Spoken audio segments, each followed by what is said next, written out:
Hey, what's going on everyone, and welcome to my review of the new GoPro Hero 4. So if you remember last year I did my review of the Hero 3 Plus, and looking at the comments and the feedback of that video, it seems like that most of you enjoyed that video and found that review helpful. So in this video I'm going to do a similar review format of the new GoPro Hero 4. So let's go ahead and get started. Alright, so first I'm going to show you some videos and photos from the Hero 4, and then I'll move on to the battery life, the button layouts, the controls, and how to connect it to your smartphone, and etc. So the main upgrade for the GoPro Hero 4 is that this is able to record 4K videos at 30, 24, or 25 frames per second. Compared to the last generation, the 3 Plus, recording at 15 frames per second 4K videos, which was basically unusable, is a huge upgrade for most videographers. So here are some 4K videos I shot at 30 frames per second.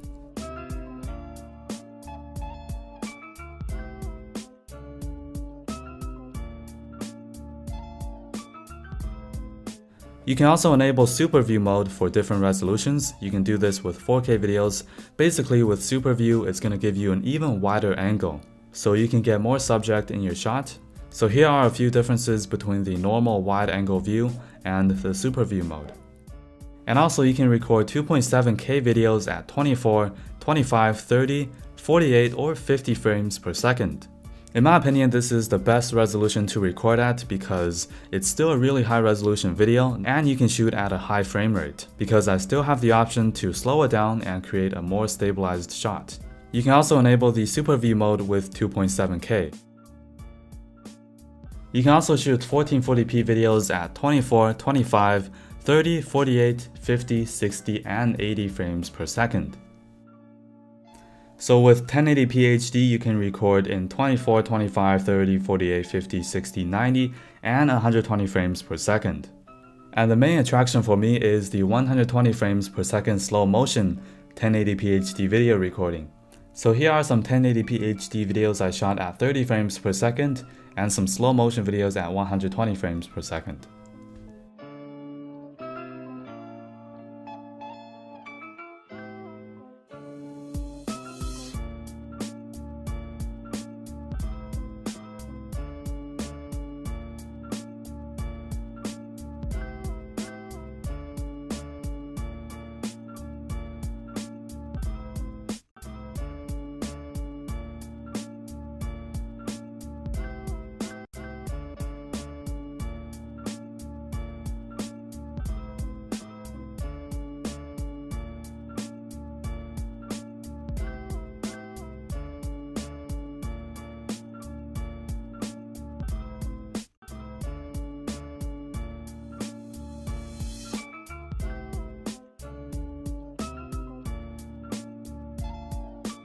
With 720p and 960p resolution videos, you can also record at 120 fps.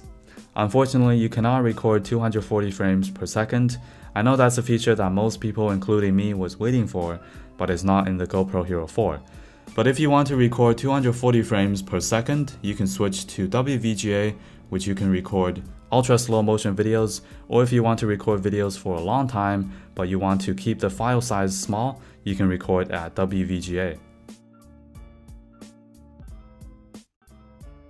And now let's take a look at some images I took with the Hero 4. So this takes 5, 7, or 13 megapixel images. You can shoot continuous photos from 3 to 10 photos per second, just hold on to the shutter button, and also burst mode to capture up to 30 photos per second. There's also the time-lapse feature, which takes images in time intervals from 0.5, 1, 2, 5, 10, 30, or 60 seconds. And also there's the night lapse feature, and it takes longer exposure photos to create these amazing night time-lapse videos. Something else I forgot to mention is that you can also shoot videos and photos in a flat color profile. As you can see, this doesn't have a lot of contrast or saturation, but it does have quite a bit of detail in the shot, high dynamic range. Same thing with photos. I can go to Lightroom and then edit all these flat colored images. Alright, so compared to the GoPro Hero 3 Plus in terms of the body design, there's not a huge difference. This has the exact same size, so if you have the 3 Plus waterproof casing, it's also going to work with the Hero 4.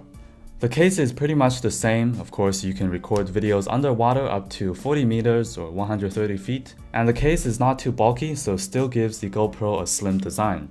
A few design differences between the 4 and the 3 Plus is that the LED lights on the front have moved and it's now right beside the screen. And also on the side, you might remember the 3 Plus has a Wi-Fi button. Now on the Hero 4, it's a settings button, so it's much easier to access settings. Just press on it and it's going to take you right to the video or photo settings. And just like all the other GoPro models, you navigate through the menu system with these two buttons. After a few days, you just get used to it, but it does take a little time to change settings. For example, if I want to change from 4K videos to 1080p or change the ISO or color profiles, only with these two buttons is not as convenient. So this is where the wireless feature comes in handy. I just have to go into the wireless settings and then open up Wi-Fi, and on my device or on my smartphone, I have to search for my GoPro and I can connect to my GoPro with my smartphone. You just have to download the GoPro application. So it's connected to my GoPro right now, and as you can see, this acts as a LCD screen because the GoPro itself doesn't have an LCD screen. It does have a tiny amount of lag in the preview, maybe just like 0.5 second lag, not that bad. From my experience using the GoPro applications, sometimes it just disconnects, and if I go to another application and go back to the GoPro app, sometimes I have to reconnect, which can be a hassle. But overall, connecting to the GoPro with my smartphone is fairly quick. Inside the application, you have the option to change video settings and photo settings, so it's much faster and more convenient to change settings here instead of changing it with just two buttons on the GoPro itself. So inside the video settings, you can change the default sub mode from video to video and photo and looping videos, and also the resolution from 4K to WVGA, the frame rate, the field of view. You can turn on or off spot meter and also Pro Tune. If you're not familiar with Pro Tune, before on the 3 Plus it was only in photos, but now you can also enable Pro Tune in videos. So this allows you to change the white balance, different colors, the ISO limit, the sharpness, the exposure value compensation.